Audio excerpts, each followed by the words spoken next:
Pemirsa, 8 lokasi tempat pemungutan suara di Gampung Setui, Kecamatan Baitur Rahman, Kota Banda Aceh didominasi jumlah suara untuk pasangan nomor urut Capres 2 Prabowo dan Sandiaga Uno, di mana jumlah tersebut mengalahkan pasangan pertahanan Jokowi Amin dengan selisih angka suara mencapai 60-40% diungguli oleh Prabowo.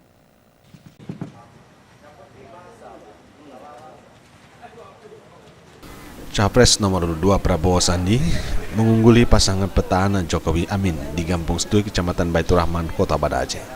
Perolehan suara masing-masing TPS sangat mutlak dan menangkan oleh pasangan Capres nomor urut 2. Untuk perolehan suara pada TPS 1, pasangan Jokowi Amin memperoleh 68 suara, Prabowo Sandi memperoleh 165 suara. Untuk TPS 2, Jokowi Amin 73 suara, pasangan Prabowo Sandi 151 suara. TPS 3, Jokowi Amin 29 suara, Prabowo Sandi 203 suara. TPS 4, Jokowi Amin 37 suara, dan untuk pasangan Prabowo Sandi 180 suara. Untuk TPS 6, Jokowi Amin 157 suara, Prabowo Sandi 144 suara. Untuk TPS 7, Jokowi Amin 116 suara, Prabowo Sandi 112 suara. Untuk TPS 8, Jokowi Amin memperoleh 53 suara, Prabowo Sandi 114 suara.